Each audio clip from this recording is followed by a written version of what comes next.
Both Earthworm and Seiscom, you can, in this area, you could probably get access to a couple of hundred stations, and you can locate right on your computer in real time pretty quickly. Dave has a system in his house, and that's how he knows when it shakes, because it actually says, hey, Well, Dave. I see the quake long before it arrives in my place. Yeah. But he installs it, I didn't do it. Right, so we've installed it remotely, but I think it's something that is not hard to do and that we could do. I've been doing that for a couple of years. The Seiscom, No, with the Earthworm. with the Earthworm, yeah. It really is something, A and couple of stations, Steve's sending in data, and are you sending in data? Is my data going into the now? It is working, right? Yeah, okay. I moved to a new server. I never have. so I won't interrupt. I don't want to interrupt you, but I made an observation I'd like to share with the group. And that is that when you read the original USGS proposal that was done at the AGU meeting, I think in about right after Loma Parade in 1990, Cranswick's proposal was that we would have seismology and equipment small enough and simple enough to install that we could actually do seismology where the people live. We would actually see the mechanics of the alluvium in the neighborhood where the earthquake took place. And they said that's so far off in the future we'll never do it. And what you're doing is exactly what Cranswick proposed and described 25 years ago. So it's the first time I've ever really seen it so simple and so easy to install and run and maintain. Obviously I'm minimizing it, but from a group standpoint, you just fulfilled one of our initial missions. Well, and I've been, now that they have it, and now that they've seen it, they want something else. Yeah, I'm sure, So but it's what But Cranswick envisioned back at the AGU meeting in 1990 when we all got involved.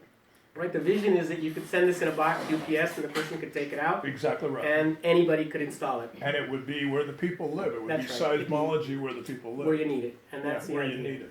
And that's well, we're still trying to see who wants to buy this. Well, that said, the USGS is doing this, and I had one at my house up on the mountain. And it's the Northern California Integrated Seismic System. It's a box bigger than yours, maybe 3 times the size of yours, 3 at length. Has a battery in it that consumes most of the length. Has the Wi-Fi access, a MEMS seismometer, accelerometer, and they're happy to put them in anybody's house that wants one.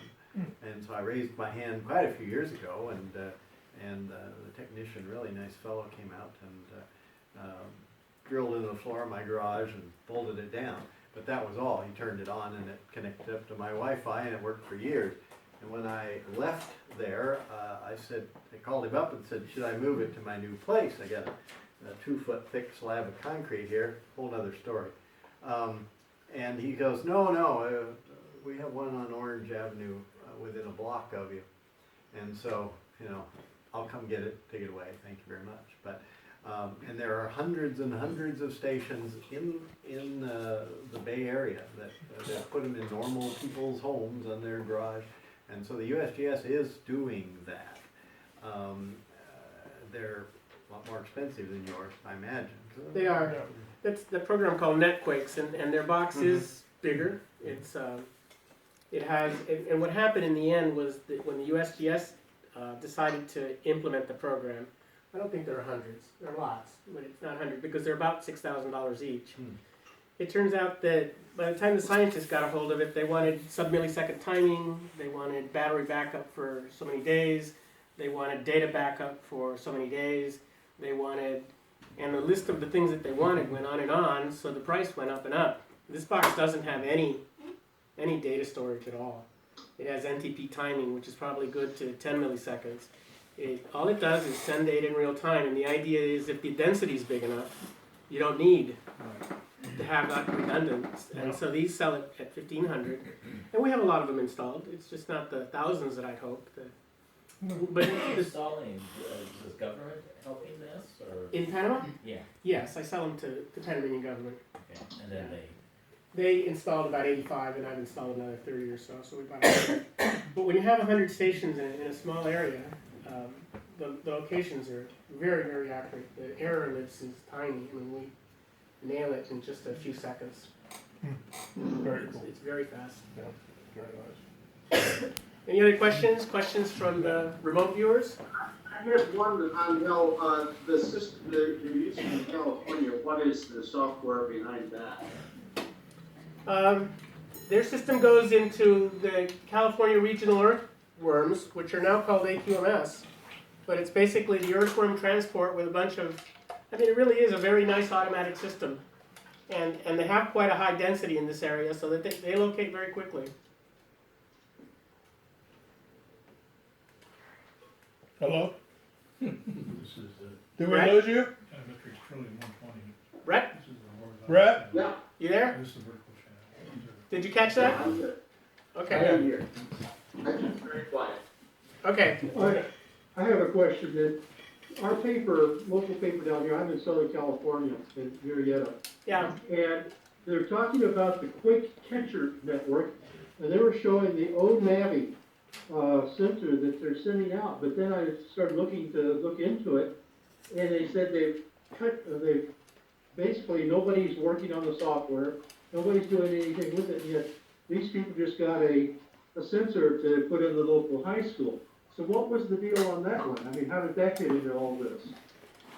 Well, Quick Catcher is a program run from Stanford through I think it's called Bonic or something like that. It's the same group that runs the SETI program.